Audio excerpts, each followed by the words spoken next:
श्री शिवाय नमस्तुभ्यम, हर हर महादेव। 15 अप्रैल का दिन बहुत विशेष है। वैशाख कृष्ण पक्ष की द्वितीय की विशेष तिथि है। वैशाख माह का दूसरा दिन है और इस दिन आप गुरुजी पंडित प्रदीप मिश्रा जी के बताए कौन से 3 विशेष उपाय कर सकते हैं, उन्हीं उपायों की जानकारी हम आपको इस वीडियो के माध्यम से देने वाले हैं। सभी उपाय हम आपको वीडियो में करके भी बताएंगे, इसलिए वीडियो के अंत तक बने रहें ताकि कोई भी उपयोगी जानकारी आपसे ना छूटे। जैसा कि आप सभी को पता है, वैशाख के महीने में भोलेनाथ के शिवलिंग पर शीतल जल अर्पित किया जाता है। शीतल जल से तात्पर्य है, आपके घर में अगर मटका है तो आप उसका जल तांबे के कलश में लेकर वह जल शिवलिंग पर अर्पित कर सकते हैं। अगर आपके पास मिट्टी का कोई कलश है या मिट्टी का कोई पात्र है, उससे सीधे जल शिवलिंग पर अर्पित कर सकते हैं, वह भी शीतल जल कहलाता है। पर अगर आपके पास मिट्टी का कोई पात्र नहीं है तो आपके तांबे के कलश में एक कलश पूरा जल भर लें। इसके बाद उसके अंदर आप एक बेलपत्र डाल दें और इसके बाद वह बेलपत्र वाला जल शिवलिंग पर अर्पित करें। उसके बाद बेलपत्र को अर्पित कर दें, यह भी शीतल जल कहलाता है। तो यह वह तरीके हैं जैसे कि आप शीतल जल को शिवलिंग पर अर्पित कर सकते हैं। पर इसके साथ ही साथ शीतल जल के कई ऐसे उपाय हैं जो आप इस वैशाख के महीने में करते हैं तो आप जिस उद्देश्य के लिए, जिस कामना के लिए वह उपाय कर रहे हैं, वह शीघ्र पूर्ण हो जाती है। उन्हीं उपायों में से एक विशेष उपाय जो कि हाल ही की कथाओं में गुरुजी ने बताया है, वह आप इस वैशाख के महीने में कर सकते हैं। इस उपाय को करने के लिए आपको एक कलश शीतल जल की आवश्यकता होगी, मतलब मटके का जल या जो भी हमने अभी आपको बताया वह जल। इसके साथ ही साथ आपको एक दूर्वा और एक बेलपत्र की आवश्यकता होगी। आप वीडियो में देखकर समझ सकते हैं कि यह उपाय किस प्रकार से करना है। यह उपाय आप अटके हुए कार्यों को पूर्ण करने के लिए या फिर जीवन में सफलता प्राप्त करने के लिए कर सकते हैं। तो आपको सबसे पहले क्या करना है, आप वीडियो में देखकर समझ सकते हैं। आपको एक बेलपत्र लेनी है और इस बेलपत्र को आपको शिवलिंग के ऊपर अर्पित करना है। यह उपाय करते समय आप श्री शिवाय नमस्तुभ्यम या फिर नमः शिवाय या फिर ओम नमः शिवाय मंत्र का उच्चारण करते रहें। बेलपत्र को शिवलिंग के ऊपर आप इस प्रकार से अर्पित करें कि बेलपत्र की जो डंडी होती है वह जलाधारी की ओर होना चाहिए।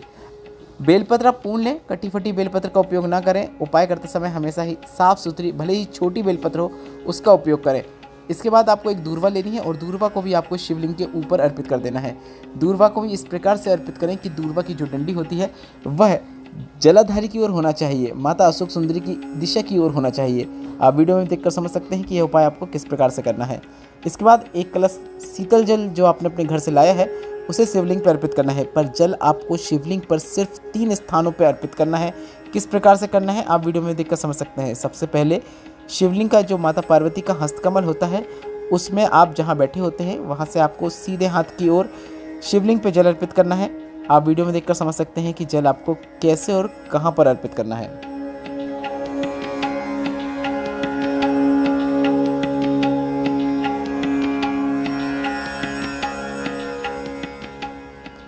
थोड़ा सा जल अर्पित करने के बाद आपको रुक जाना है। इसके बाद दूसरा जल जो रहेगा वह आपको शिवलिंग में जहां पर आप बैठे हैं जलाधारी से एकदम विपरीत जगह की ओर, आप वीडियो में देखकर समझ सकते हैं कहां पर दूसरा स्थान है जहां पे आपको जल अर्पित करना है।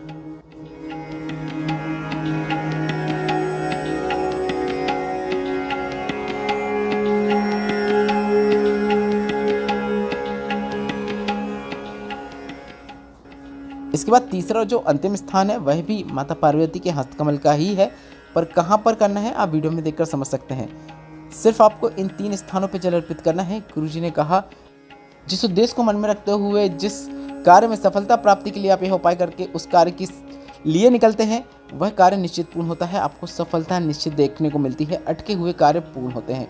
यह एक विशेष उपाय है जिसे आप वैशाख माह के इस विशेष दिन करके अधिक से अधिक लाभ प्राप्त कर सकते हैं। बढ़ते हैं अगले विशेष उपाय की ओर। अगर आप अपने जीवन से 7 दिन में दुख, तकलीफ और कष्टों को दूर करना चाहते हैं, जीवन में आई बड़ी विपत्ति को अपने सामने से दूर करके जीवन में सुख समृद्धि लाना चाहते हैं, जीवन की परेशानियों को शीघ्र दूर करना चाहते हैं, तो गुरुजी पंडित प्रदीप मिश्रा जी का बताया यह विशेष उपाय आपको इस वैशाख के किसी भी 7 दिन करना है। किसी भी दिन आप करना शुरू कर सकते हैं, लगातार 7 दिन करना है।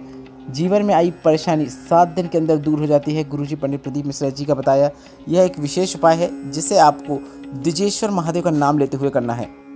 इस उपाय के अंतर्गत आपको विशेष क्रम में जल अर्पित करना है। जल चढ़ाने की शुरुआत शिवलिंग में जलाधारी से जल जहाँ से नीचे गिरता है वहाँ से करना है। इसके बाद शिवलिंग के चारों ओर घुमाते हुए उसी स्थान पर जल की धार को लाना है जहाँ से आपने जल चढ़ाना शुरू किया था। आप वीडियो में देखकर समझ सकते हैं, हमने जल चढ़ाना जहाँ से शुरू किया था वहीं पर जल की धार लाई। इसके बाद वहाँ से जल की धार को आगे बढ़ाते हुए शिवलिंग के ऊपर हमको पूरा जल अर्पित कर देना है। यह उपाय करते समय आपको द्विजेश्वर महादेव इस नाम का स्मरण करना है। जीवन में आई परेशानी 7 दिनों के अंदर दूर हो जाती है। गुरुजी का बताया विशेष उपाय वैशाख के महीने में करें और इसमें भी आपको शीतल जल का ही उपयोग करना है। इस वीडियो में हम आपको जितने भी उपाय बताएंगे सभी में आपको शीतल जल का उपयोग करना है, इस बात का आपको ध्यान रखना है। बढ़ते हैं अगले विशेष उपाय की ओर। गुरुजी पंडित प्रदीप मिश्रा जी ने अपने पिछले वर्षों की शिव पुराण कथा में एक भवरेंदु चक्र का विशेष उपाय बताया था, जिसे आप इस वैशाख के महीने के विशेष दिन वैशाख कृष्ण द्वितीया की विशेष तिथि में मंगलवार के दिन 15 अप्रैल को कर सकते हैं। पहले आप यह समझ लीजिए कि यह उपाय किन्हें करना है। आपके जीवन में अगर आप किसी क्षेत्र में आगे बढ़ना चाहते हैं, व्यापार आगे बढ़ाना चाहते हैं, नौकरी इंटरव्यू में सफलता प्राप्त करना चाहते हैं और आप कोई ऐसा उपाय करना चाहते हैं जो कि जल से संबंधित हो, तो गुरुजी पंडित प्रदीप मिश्रा जी का बताया भवरेंदु चक्र, यह उपाय आप इस वैशाख के महीने में कर सकते हैं। इस उपाय को करने के लिए भी आपको शीतल जल की आवश्यकता होगी। शीतल जल कैसे करना है यह हमने आपको वीडियो में शुरुआत में ही बता दिया है। शीतल जल लेकर भोलेनाथ के मंदिर में पहुंचना है और जल चढ़ाने की शुरुआत आपको एक विशेष क्रम में करना है। आप इस प्रकार से जल अर्पित करें कि एक गोल चक्र जैसी आकृति बन जाए। आपको जल चढ़ाने की शुरुआत सबसे पहले शिवलिंग में जो गणेश भगवान का स्थान होता है उस स्थान से करना है। आप वीडियो में देखकर समझ सकते हैं कि यह उपाय आपको किस प्रकार से करना है।